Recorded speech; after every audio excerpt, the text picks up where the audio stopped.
Funny. I don't know what that has to do with Fantastic Beasts. No, I was gonna do bomb bomb bomb bomb bomb, like 'cause that's how the fucking series came out, like a wet fart. Yeah, it was like, okay, here's like, you like Harry Potter? It's like, yeah. It's like, cool. Well, this isn't really anything to do with that at all. And also, we don't really know what we're doing anyways. So. And then at the end, well, wait, whoa, you guys actually is. Yeah, like, hold on. Yeah, well, let's go to Hogwarts. Dumbledore's like the main person, kind of, but not really. Like when they, okay, you know what? Okay, we're getting ahead of ourselves. My name is, hello everybody, to another episode, Half a Clue Movie Review. On today's episode, we are going to cover Fantastic Beasts, The Secret of Dumbledore, the third entry into the Fantastic Beasts franchise. Yeah, don't even worry about where to find them. Don't worry about them. They've been found. Yeah. Now we're worried about Dumbledore. Yeah. I'm Ron, by the way. Yeah, and my name is Sullivan. This is Ron, and we are your two hosts for today. Yeah. Ooga chaka. Oh my god. It's okay. So before we go into our tirade of this franchise, Ron, what is your familiarity with Harry Potter and the Fantastic Beasts franchise? Both books, movies, everything. Harry who? I'm just kidding. Harry Potter franchise. I think I read the first book when I was like a kid, like every other kid my generation. And then I think I read the second one or like halfway through the second one. I don't know, but I never really was much of the. I didn't finish reading the books, but I watched all the movies like religiously as a kid. There's like one of those like early franchises that just just really affected me and I was really into, and I always thought was so special because I'm only like I think about 2 or 3 years younger than like Daniel Radcliffe and like Rupert Grint and oh my god, what's her name? Emma Watson and them. So like I've always like felt like, as they were growing up, we were kind of all growing up. Like I think many kids my age was just like, oh, look at this. Like they were going to their first dance. I was going to my first dance or whatever. And it's like, yay. But so I was always pretty into it. Yeah. But now these movies come out, so I don't know. Honestly, same. I was really big into the books, and I was really big into the movies. I watched I went to try to go every premiere. Yeah, you know what I mean. And it was like, it was almost like a religion, like for our generation, the millennial generation. Yeah. Every time a film came out, the covenant of Harry Potter fans it was come to every single one. It was a double whammy too, because it was when a new book got released, everyone went crazy, and when a new movie got released, everyone went crazy. Yeah. It was everyone was holding their breath to find out what was going to happen next. And dude, I remember when the Half-Blood Prince came out and Goblet of Fire, and then eventually Deathly Hallows, and there's so much speculation and everything, and it was and then of course all the book readers are like, well, the book's better. And it's like, the book's better, and it's like, yeah, okay, that's fine.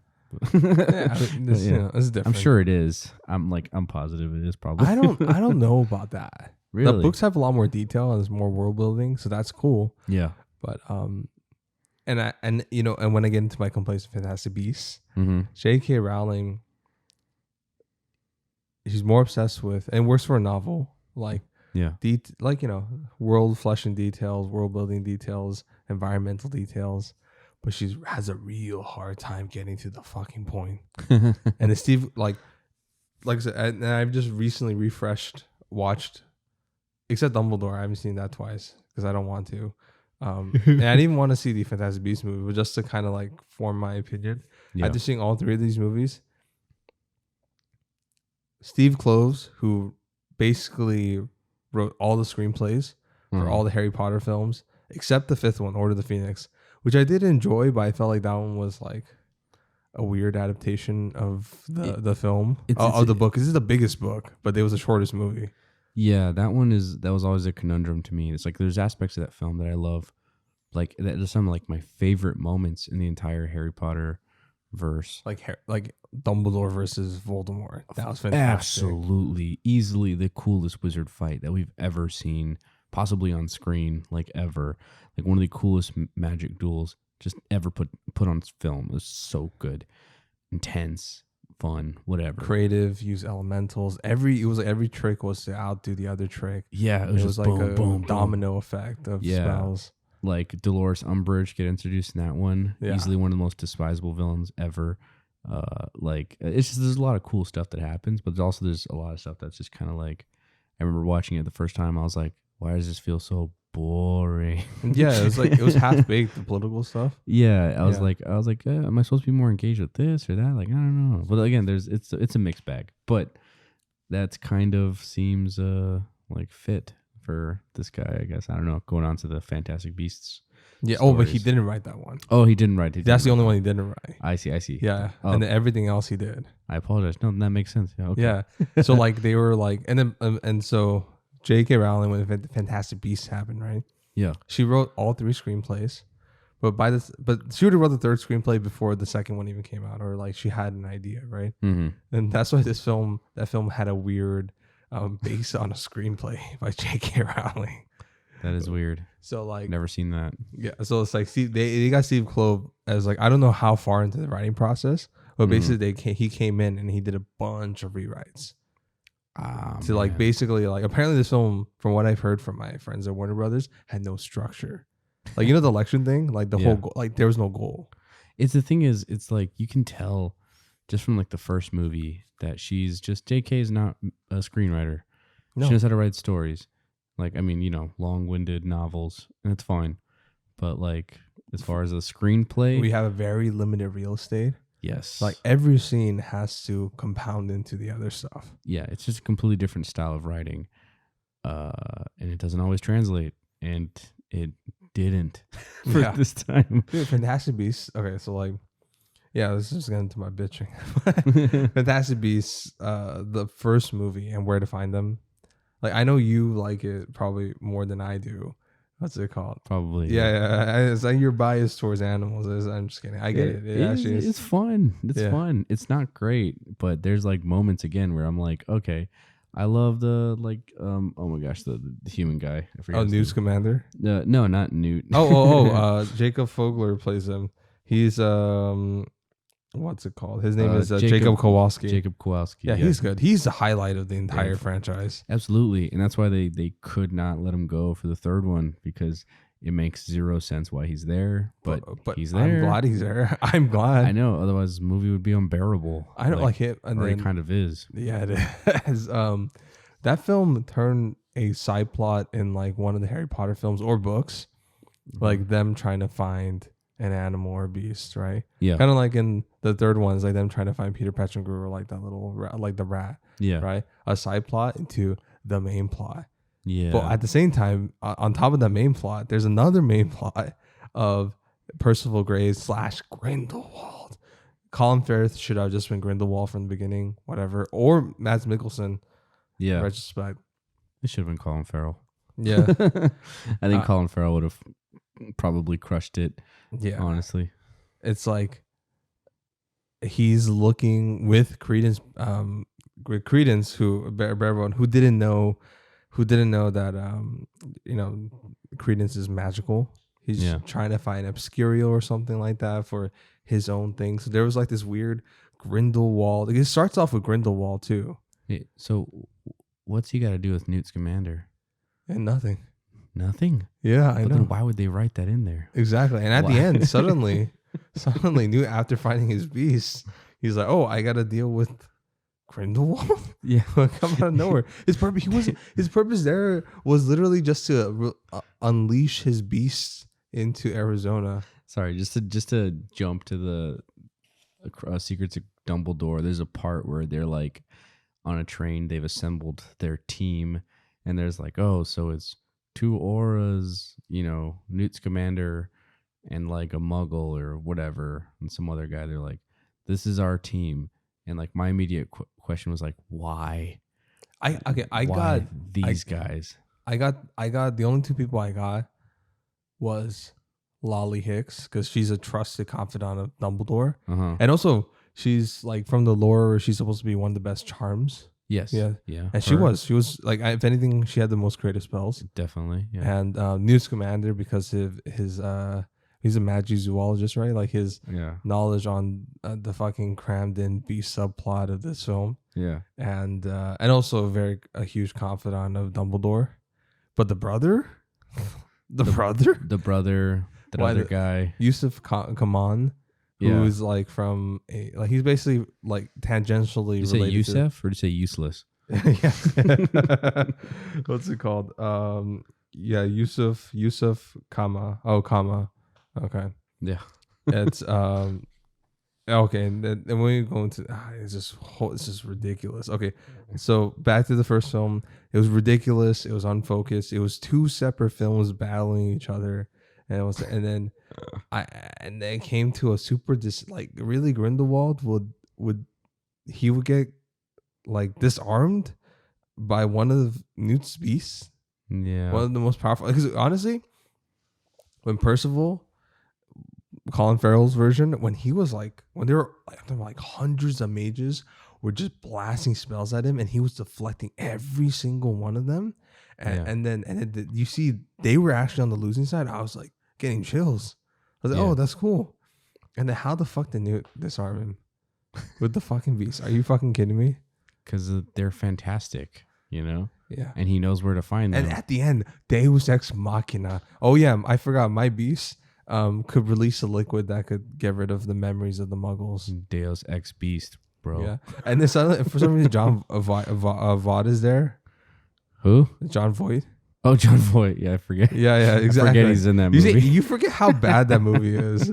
You're like, it's because it's very unfocused. The bad parts are really bad, but the good parts are fun. It's just the problem is it's like, you know, I mean, I'm not the fucking first to say this, but like the Beast plot lines themselves is like a cute, fun story where it's like, okay, beasts are out and they're causing a ruckus.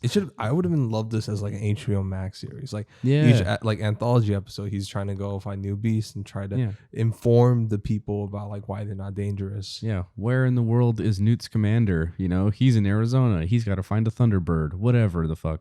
Oh, he's in Brazil. He's got to find a giant sloth. Yeah. Monster thing. He's got to go to Africa to find the sperm right now. Yeah, he's going to like, you know, these mountains in China to find whatever. It's like this. That'd be cool. Go to different places, new locales, different wizards, different kinds of magic society. That just sounds so fascinating to me. Like I remember when the first one came out, I was like looking up all the like the history of American magic and whatever. Yeah. And it sounds very interesting. Native Americans don't use wands. They're whatever. Like it's just like it sounds just much more fascinating to me. I'm like, that's cool. And then watching the movie and I'm like, I'm not getting any of that. No, I'm not getting any of this. There's just a weird half-assed There's even stories. a contradiction within the lore because I didn't even know this. Like, you know how they were like no mages cannot interact with wizards, right? They can't get married or something, right? They can't even be friends. Yeah, which is like, but the thing is, apparently they have their own version of Hogwarts. Yeah, that was founded by a wizard and a non-mage. Yeah, yeah. And I was like, what the fuck? That's very strange if you think about it. I mean, it just kind of makes it. If anything, there's something you could do with that, you know? Yeah, and like if hypocrisy, right? And talk about that. Yeah, just like you introduce this idea, like, you know, fall through with it, figure something out. I don't know. We need a 15 extended minute of him trying to calm the sperm right now. It's like there's nothing wrong. There's nothing even to focus on this because it's like, oh no, we got to worry about Dumbledore and Grindelwald and his dastardly plans, which again just have nothing to do with Newt and nothing to do with really like the American magic people. I guess it's whatever. It's lame. And then the second one, Crimes of Grindelwald, which you saw on a plane, right? So you don't. I did watch it on a plane. Yeah. Jesus Christ, dude! I'm not even joking. I mean, you know, you don't have to watch it now, but I'm not gonna watch it now. I know. I'm not even joking. It's like it is extraordinarily bad. I'm talking about this is like as like, you know, the feeling we got after watching Batman v Superman, the theatrical. I've wormed down to the ultimate, but the theatrical, like, you know how we came out of it, it's like, what the fuck did we just watch? Yeah. Imagine that, but 10 times worse. I'm not even joking. There is no fucking, you know, the crime. He doesn't commit a single crime. He breaks out of prison, doesn't he? What's it called? He murders people. And he gets, exonerated. And the thing is, he he's does not even kill the a one. couple people. That's He's a not big even crime. the one who's murdered. No, he's not even the one who's murdering them. His followers are. I thought he did like. Doesn't he do like that blue dragon? That Blue dragon? fire dragon. Literally, thing? what's it called? Oh, you know what? That's the only crime, but that's just the last 5 minutes. Yeah. He kills Lita, Yeah. but that's yeah. it. Like the God, entire what a movie. pointless storyline that was too. Yeah. The entire movie, all his followers are the ones doing the crimes. It should have like, and he's like just chilling. The crimes of Grindelwald's Grindelwald's followers. And Oh man. and what was his entire the entire plot was like, where's Creed? It should have been Fantastic Beasts and where's Credence? They're just like, oh, where's Credence? Where's Credence? Where's Credence? Where's Credence? He's on the toilet. Yeah, where's Credence? Nagini's there for some reason Oh God, I forgot. as they a had half-baked Nagini. interest, Yeah, love they're like- interest for, and she just drops. She's like nowhere to be mentioned in the They're- third one. They're literally just like, yeah, remember Voldemort's snake? That's a lady. Yeah, she's a hot Asian This lady. isn't actually a lady who was cursed to become a snake, and it's like, why can't it just be a snake? Yeah, why can't it? What's wrong with it? Like, what Harry was talking to that python in the zoo? You're gonna tell me that was just some dude?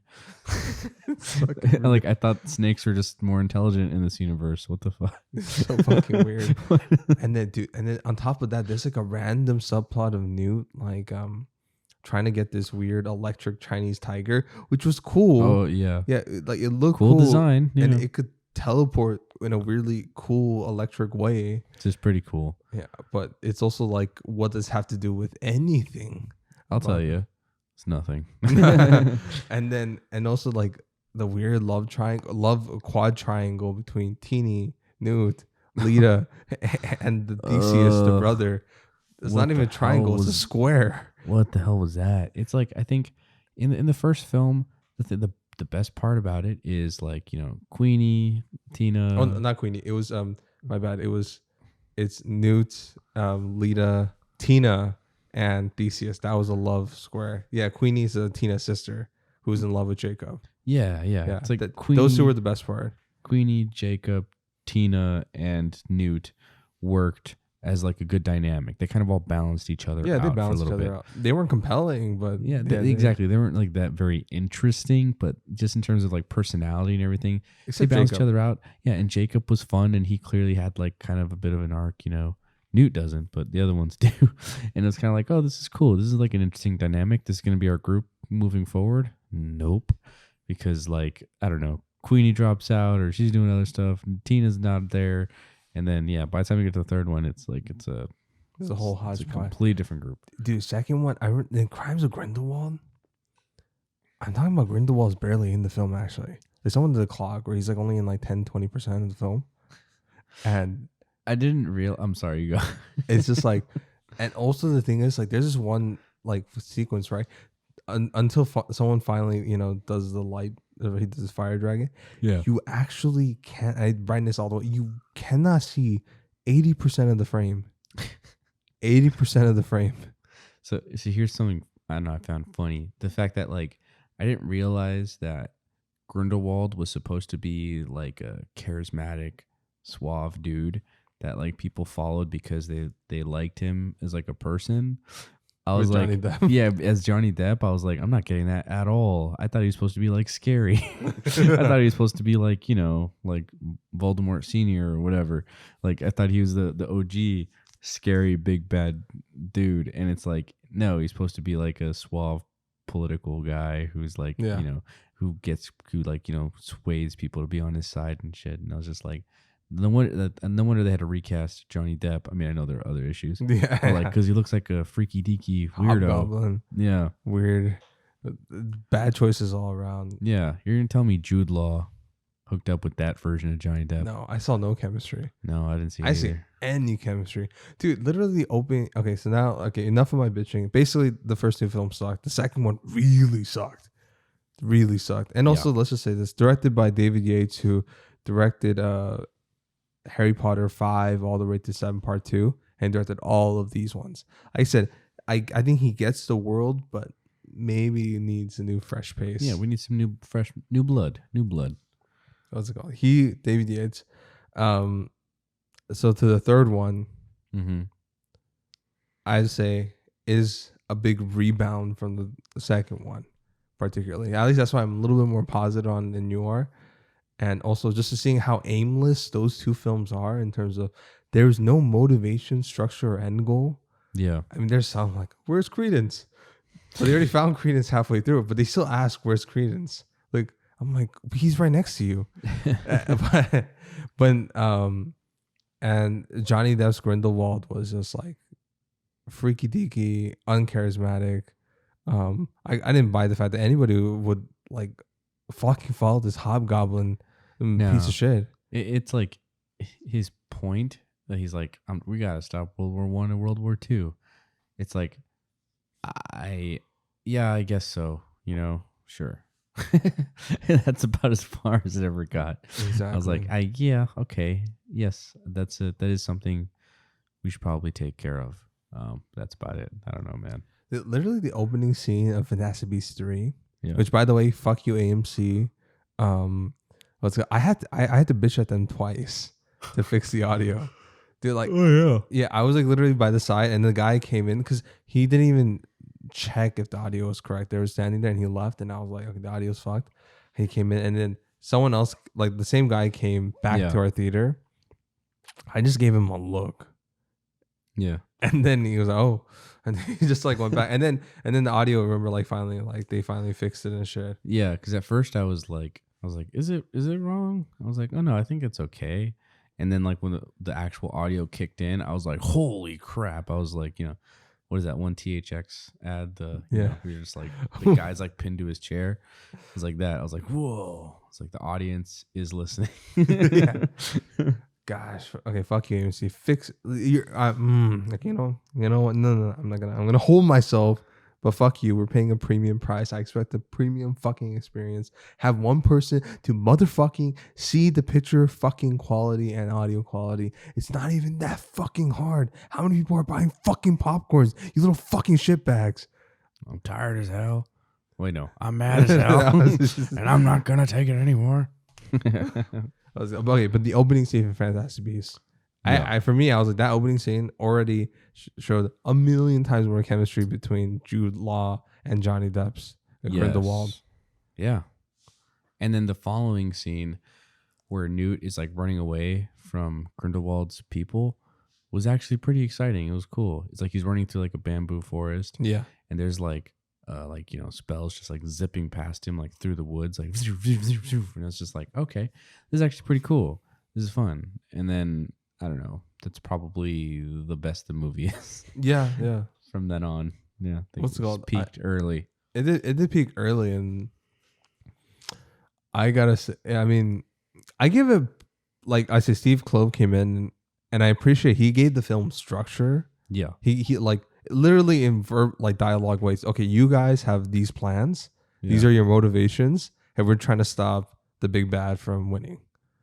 Like none of the other two films had that. That's crazy, right? That is crazy. I'm not giving this film a pass, by the way. But I'm just saying that like it's crazy that this is the first film and the third film in the franchise. Yeah. To have a goal that has like a basic plot structure. Yeah. Yeah. Because it was written by a screenwriter. Yeah, like a beginning, middle, and end. I was like, oh shit. So yeah, I give props to that. I give props to. I know you said like you and Rosie were like, this is dark. This actually has a lot more, and this is funny. Tell me it's funny. This film has more color, light, and less darkness than Crimes of Grindelwald. Yeah, from what I remember, on a plane on that like 6-inch screen, it was pretty hard to see at times. I was like, "What's happening? Like, who is that? Like how many French babies are gonna get killed in this scene?" What? What is he saying about nuclear war? I don't know. But yeah, no, it does like visually, probably the best looking one. Yeah, but not saying much at all, really. No. They also changed cinematographers. The first two was Philippe Rousselot, I think that's how you say it. He's good. Like he did shit like Hope and Glory and like Interview with the Vampire, Remember the Titans, Big Fish, Constantine, Sherlock Holmes franchise, and Nice Guys. I don't think and some of those had colors. I just don't think they used them right. Yeah. Yeah. Definitely. Yeah. And in this one, they use a guy who has a more cleaner look. And when I saw him, like, oh, I could see his cinematography style. George Richmond, who the Kingsman, he did the Kingsman, the Secret Service, and the Golden Circle, Rocket Man, and Free Guy. Like all those films are a lot lighter, like not as much shadowy contrast. Very clean. Again, I think he matches Matthew Vaughn's style very well. Yeah. It's funny because like David Yates, he seems to like dark, shadowy wizarding world. Yeah, he should get the dude that does oh snap, what's his name? The guy who did who works on the Snyder films. Larry Fong. Yeah, Larry Fong. He's Larry. I think Larry would suit him well because he's more stylized. Yeah. He seems to have like a bolder version of what I think Yates is really accustomed to. Not gonna lie, if Larry Fong shot these films, I might have been okay with the darkness because it would have been like really bold and crazy. Yeah, he has a very interesting way he shoots his darkness. I don't get people like to poo-poo on Snyder's like visuals or whatever, but I don't know. I think they usually on point. Yeah. Except Army of the Dead. Without Larry Fong. Yeah, exactly. That's a big difference. There's no Larry. He was there as a magician. No Larry, no fun. Yeah. But whatever. The point is that he knows how to shoot dark, gritty well. Anyway. So yeah, I like I said, I did like that there was more lightness. It was still unnecessarily so dark for the Wizarding World. Yeah. Like him killing. Like it was immediately starting off with, it's like Bambi turned up to 11. The death of Bambi's mom. For hardcore, they're just like spamming Avada Kedavra onto the fucking poor animal. And then Grindelwald slices the neck of the child and it shows it bleeding out. Yeah, I remember there was like a kid sitting like 4 seats away from me. Yeah. Like standing on his seat. And then I was like, whoa. Like when he slit his throat, I was like, damn. I didn't catch the kid's reaction, but I'm sure someone's childhood ended, you know? Yeah, I was like, what the fuck did I just watch? Oh my god. It's like it's just like in a weird way, even though this film is lighter, it's just like, yeah, it still sucked the joy out of the Wizarding World. Yeah. It's like Fantastic Beasts. Just sounds like it should be a series that is full of like wonder and awe of like all the different kinds of, you know, the beautiful parts of the aspect of magic in this world, you know, with like hints of darkness. But no, this one's like, no, we're going to focus in on Grindelwald and Dumbledore. Which I think they should have just done from the beginning.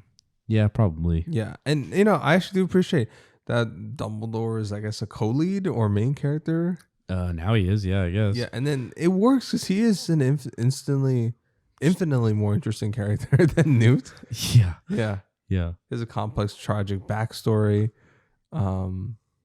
Newt's tragic backstory is he has a hard time getting along with his brother. Like, are you real heartbreaker? Yeah, and then you know, Dumbledore's whole thing with like a love. He's in love with the villain. What's it called? He might have accidentally killed his sister. He has deep ties with obscurial nature, like obscurials in general, because his sister was obscurial. Like that shit's cool, and he has an estranged relationship with his brother, who's we find out is the father. This is probably, I feel like this is a late addition, but the father of Credence Barebone or Aurelius Dumbledore. I don't know what the hell was the point of that. Really, what is the point of him being a Dumbledore? I felt like his pointless is in the second one when they're like, oh, it turns out you're a secret Lestrange baby. And then it's like, oh, wait, no, it turns out you're not a secret Lestrange baby. Oh, you're just a regular person again. Oh, wait, just kidding. It turns out you're not a secret Lestrange baby or a regular person. You're actually a Dumbledore. And it's like, shut the fuck up. Shut the fuck. Just pick one. Just tell me whatever it's going to be so I don't have to give a shit either way. The Credence was like, in this film was the worst Credence out of the three. Yeah. At least I felt like somewhat sympathetic to him in the first film. Yeah, I guess so, yeah. And the second one, like, I mean, he was annoying too, but I think at least like his journey of to try to find his self, his truth. But this one was like, Jesus. Oh my gosh. No fucks given. And also, his fight, because they were teasing the fuck out of his fight between Albus Dumbledore. That was probably the most interesting fight in the in the show, in the movie. So but it still wasn't great. props. That's so weird. No, it was not. It was still disappointing. It was so one-sided. Clearly, Yeah. It's like Dumbledore, like, what, he take him into the mirror dimension or something? that's crazy. That's a new thing they added, which I'm not the biggest fan of. Not gonna lie. It means there's no consequence out of this. Yeah, I was like, wait, so he just like put him into another like pocket world or something? I don't know. It's like I wish they would have explained that a little bit more, just a little bit, just to give us a hint of what's happening. Because I was like, wait, I was confused as Ezra Miller. Yeah, I don't know. What's it called? And I don't know. What do you think of? Okay. Obviously, the recasting Mads Mikkelsen. For me, this is the Grindelwald that I always wanted. Because he was supposed to be very different than Voldemort, and I think Johnny Depp gave the wrong impression to the audience of what Grindelwald's supposed to be. He's supposed to be Voldemort in pretty close to power level, but he's different because he's attracting people not through fear, but through charm, through persuasion, through ideology. Yeah, I could see Jude Law falling for him. Yeah, and they actually had chemistry. Yeah, he embodies the charismatic, suave nature of that character, the swarminess, but at the same time, also the sinister, dark aspect to that character. Easily, again, it should have been Colin Farrell for so many reasons, or Mads. Yeah, I don't know. I think Colin Farrell could have pulled it off better. I think. I don't know. I Just think they're both equal in different ways. I think Mads is a little bit more menacing. He's a fantastic, but like I feel like Colin Farrell could pull off that like kind of suave, like charismatic charisma a little bit more than he have, while still having like those dark undertones. You know what I mean? Yeah. You know, I do say I wish it was Colin Farrell. Yeah. I don't know who'll do it better. Not gonna lie, because they both have their own different charms and quality to it. Yeah. It's but I also different. think Jude Law has better chemistry with Mads, which I think is also very important. That's true. That's true. Yeah. But yeah. So now Mads Mikkelsen, I think he did a admirable job for what he was given. Much. Yeah. Mads Mikkelsen is one of those guys who frustrates me, or I feel so frustrated for him, where it's like he gets inserted into these like I don't know, these franchises or something, but always kind of given like these kind of shitty roles. Yeah. And he does what he can with them, like in Doctor Strange, like as he's so wasted. I was like, what a waste of Mads Mikkelsen. You got to do so much with him. You put him as this guy. He's not even like the big bad. He's just like a throwaway guy. I don't know. He's the second bad. For some reason, he just like, it's like he can't, like, I don't know. He peaked in terms of like franchise glory in James Bond. Yeah. I mean, but not critically. Like he was. No, yeah, he did really well with like his Danish films and stuff. Yeah, I'm saying, yeah, he's gone out, but like just in terms of like big franchise films, yeah, he for some reason gets like shoved to the back, or I don't know. He just in Rogue One, he was like Jyn Erso's like side dad. Yeah, he's just her dad who's like there and dies like right away. It's like, okay, like all right. So he got wasted in Star Wars, in Marvel, and then now in the Wizarding world. It's like great. Can't wait to see him fail in DC. Or not him fail, but he's gonna fail. He's gonna be the villain in Indiana Jones 5. Oh, that could be interesting. Yeah, that'd be interesting. But God, did I not want Indiana Jones 5 to be a thing? It's either a brand new indie or just wanted a brand new indie. Just don't do it. Why are you doing this? Red Letter Media already did a great video as to why Harrison Ford now just doesn't work as Indiana Jones. Sorry, he didn't work back then, like 10 years ago. Yeah. He's definitely not going to work now. He should have broken his back on the first swing. He just should not. He just can't be indie, but whatever. We're not here to talk about that. Let's go. Yeah, for Mads Mikkelsen, like in terms of the charismatic suave version of Voldemort, right? That like I think he did that well in the chemistry between him and Jude Law. Like literally that. Okay, but that fight between them was just weak sauce as fuck. Apparently, though, they said that it's like a prelude to their actual climactic battle in the lore history. Well, if it's anything like that, it's gonna be lame. Yeah, it's like again, it's like I've been spoiled. I saw Voldemort and Dumbledore fight using the elements and different spells, and they were one-upping each other. Away. Dude, they were just like one-upping each other, deflecting, and like repurposing each other's like magic and stuff, like in just interesting and cool and fun, fantastical ways. And then they're just pointing at each other really hard, and that's a about it. Yeah, I was just like, oh, that's I thought we already did this. Like I was the best part of the fight was not even the fight; it's them touching each other's chests. I was like, oh, okay, they're Yeah. trying for something. They're trying Yeah. to pull our emotions. They're Right. trying. Yeah. Yeah, but it's whatever. And the whole election thing, it's lame. Like I think the politics were half baked. Yeah. Like Super really, half-baked. like I okay, had no idea who this lady was who wins at the end. she's what's it called? I have the notes. She's the minister of magic for Brazil.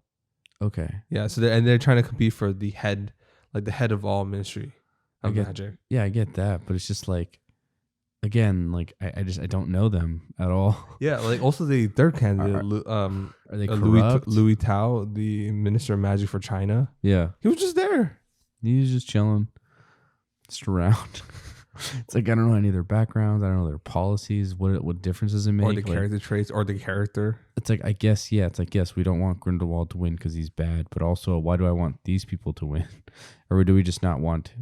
We just want him to lose. You just want me to just root for him to lose? Like I guess so. Yeah. It's like I already know he's gonna lose. It's like the difference between this film and another Warner Brothers film that came out this year, like Bella Reese for Batman. Mm. We saw her political ideology, her combating against the other opponents, her interacting with Bruce Wayne and trying to get philanthropy and showing her grit against circumstance. In this one, she just stops the Cruciatic curse on Jacob. Yeah. That's it. And oh, she deserves to be the fucking ruler of the wizarding world. This like horse thingy bowed to her, and that shows that she's got a pure heart. Like, okay, That's cool. That's whatever. okay. The film is lame. I mean, honestly, you know what? Watching this film, I would have been okay if the film like somehow was just like Dumbledore, Jacob Kowalski, and Lolly Hicks. I know you weren't as big as a fan. I thought her accent for this type of film, if it was the passing, I would have been trashing on it. But for this type of film, I think it would like worked enough. Welcome to the 20s. Everyone talks like this. See? Well, no. Specifically Harlem, like Harlem, New York, in 1920s. It's fine. I think it's like I've heard the accent portrayed like many times before in other forms of like media and stuff, and I think it's worked. I just don't think that she pulled it off particularly well. I thought it was consistent. I don't think it was amazing. Like I don't think it like See, I cannot say it's consistent because I there were certain scenes like from scene to scene where her accent just really fluctuated, and it's a tougher accent to not sound. Is it that, or goofy is just because like it was a quieter scene, so she just didn't have as much? It might have been, but it's yeah, just, that's what I took it as. Yeah, it's just I don't know. I just don't feel like she did a particularly great job, just in terms of like that. I don't know. Overall, she was kind of fun. Honestly, she was a highlight for me. Like besides like Dumbledore and like in terms of side characters, her and Jacob. Besides the scorpion dance thing, I couldn't stand the scorpion. It was fun, but I couldn't stand that shit because it was like it was an entire 20 minutes just taken out. Like it did nothing to do. And then they go to Hogwarts. Yeah, for me, it was like I was so disinterested in what else was going on. That was the only part of the film that I was actually enjoying. So for like me, no lie, I would rather have more scenes like fleshing out the two other Ministry of Magics or giving a backstory to Grindelwald. That's fine for me. Yeah. It should just been a crab dance for like 2.5 hours. You're biased, you hate Yeah. politics. Yeah. What's it called? Yeah, I mean for me that's an interesting angle with I don't know. And the Yusuf Kaman, like him being a traitor, that was like I didn't buy that at all. No, There's no tension with that. That was Not pointless. for a That was just so much pointless screen time. Oh my god, I hated that shit. Oh gosh, Jesus Christ, this film was like it's weird, but there's a lot of course correcting that this film did, focusing on Dumbledore, focusing on Grindelwald, getting rid of Johnny Depp, Mads Mikkelsen as the person. They wrapped up all the storylines. By the way, Tina had the worst fucking excuse. She got promoted. She couldn't come. Really, this is about to be the end of the wizarding world if Grindelwald wins. You really can't. They don't. They'll send you. You fucking JK. take a sick day. Because Catherine Waterston spoke out about JK's comments about trans rights. Oh, And of course, behind the scenes drama affects the film. This film has just been fucked too. Ezra Miller, yeah. Johnny Depp to Mads Mikkelsen, who did a beast job. Also, we gotta consider the fact Yeah. that he came in at last minute, very little preparation. He did great. Yeah. Good for him, man. And what's it called? Oh, and now I don't know, this is weird.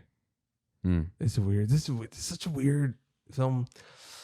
I'm glad it course corrected. I'm glad that it put more focus onto Dumbledore and Grindelwald, and they actually wrapped all the storylines with the Fantastic Beasts. They got married somehow. I don't think they changed the law, but somehow they got married. But whatever, I don't give a fuck at this point. Yeah. And Credence is dying, even though they clearly stated that in the first film, like you replace it with love or whatever. Maybe it's too late. Who knows? I don't give a fuck now. You know what? Never mind.